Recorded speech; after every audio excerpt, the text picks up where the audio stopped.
He said, "Oh, can you ride a horse?" I went, "Yeah." I had never ridden a horse in my life. Duh. Hi, my name is Michael. I'm a filmmaker and video coach, and I am the host of The Slice. And you're probably thinking, Michael, where is your guest? Well, this week it's a little bit different. We are actually going to look back over the last 12 months and pick some of the best moments of the show. Some of the best moments that actually help people understand how video is really important and how video has helped businesses push themselves to the next level during a year of uncertainty where we've all had to adapt and change our business, and using video at a time when people had no understanding of how to actually get on their video journey. So today we are going to look at a couple of amazing moments where I've interviewed some wonderful people who have given their time to give advice on how video has changed their business. So let's dive in. I am probably the worst business owner ever because I never sell. In fact, I always say to clients, video sells itself. I'm not here to sell. I'm here to help you if you need video. If you need video, you need someone to do a video for you, that is me. It took me 10 years. I celebrate 10 years in October of my business. And when I started off 10 years ago, having, an office like this where I've got lighting, I've got professional sound, this was all stuff that I dreamed of having, and now I have it. But now I look at the likes of yourself, I look at Junaid, I look at people and go, I need more. I want to learn more. How much would they make from a single job were it to come from that, say, video? So if you got a really nice promo video of your services and you put it on social media and say on Facebook, you gave it a cheeky boost and you paid a little bit of money in advertising, Facebook can cost peanuts for doing some really effective advertising. If you do that with that video and you get one job, would that cover the cost and more? Because if the answer is yes, it's a no-brainer. If you only need one job and you can stick it on all these platforms and have all these thousands of people see it almost instantly, it immediately becomes worthwhile. And the fact that you can keep reusing it, reboosting it, reposting it and cutting it up, and again coming back to you or coming back to me and saying, look, is there another way I can use this? And we'll come up with a new idea, and then they go and use it again, and it might cost them a little bit more money, but they'll make that back from another job. And it's just that cyclical process. Do you know what it is? I think a lot of people have woken up to the fact that, they need to promote themselves. They've spent the year on Zoom, and they realize that, they need to just get it out there. So many people are now saying, well, we need video. And it's like, how do we go about it? And I really enjoy that process of working with them and going, right, stop panicking. It's my job to help you get to that, A to B, because a lot of people think they have to do all the planning, and it's not necessarily true. Literally, if you could spend a day saying yes to everything, where would your life actually lead? Yeah, exactly. And it works up there with the law of attraction. It's having that whole point of, do you know what? If something happens, just say yes and learn how to do it after. It's how actors learn. When I once auditioned for something, I really wanted the part, and they said, "Oh, can you ride a horse?" I went, "Yeah."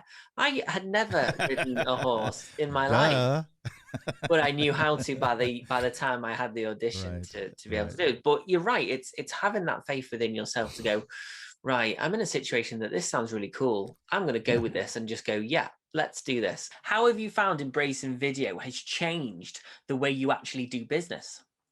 It's very interesting. And the thing is, you can't hide with video. Like, some people might be great actors and they might be able to put on a persona. But the thing is, after a while, people will sense it. People will sense emotions, and they'll sense how people are on camera, even though they might be millions of miles away, or the video might be tens of years old or whatever. But people can sense other people through the lens. And that's what I love about it, is the authenticity that it can give to people. Important thing to mention here, Michael, is the level of video quality is getting better every single day on YouTube. The important thing to remember, especially for people beginning with video, you don't need to go after a Bollywood or Hollywood production. You're trying to be real. And the most important thing that I can say is make sure you got great audio. And secondly, make sure that the content that you're creating is actually solving a problem for your viewers. I couldn't say it any simpler.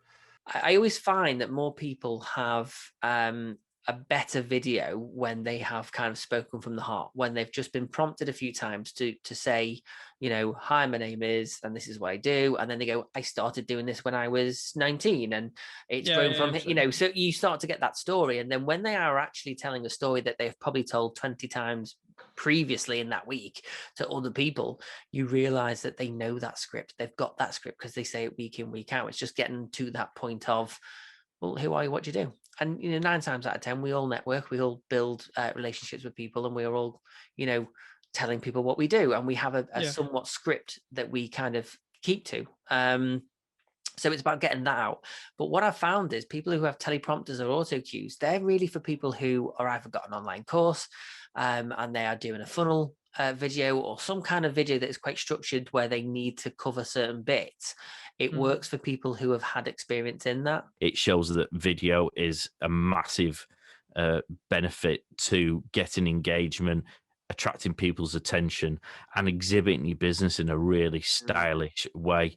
And what people make the mistake of assuming is that when you have a video, that's it, and you're stuck with it, and all you can do is just reuse that video. But the reality is that quite often, certainly when people deal with the likes of yourself, they'll get the raw cuts, and so you can swap them around, you can add them to different graphics, so you can basically mash them up again and create a new video, or you can drop them in as each individual clip in as an individual post, or you can use those shots. There's sort of a myriad of ways in which you can use that same stuff over and over 100%. And over again. So not only do you make the most of your investment in getting it, but you've got such a good quality of material, and it catches people's attentions. People are lazy. And when I say that, I mean, I include myself at the top of that list. I haven't got the time and don't particularly have the energy to read loads of stuff at the end of the day. So watching a video is a lazy, easy way of me digesting what I need to digest.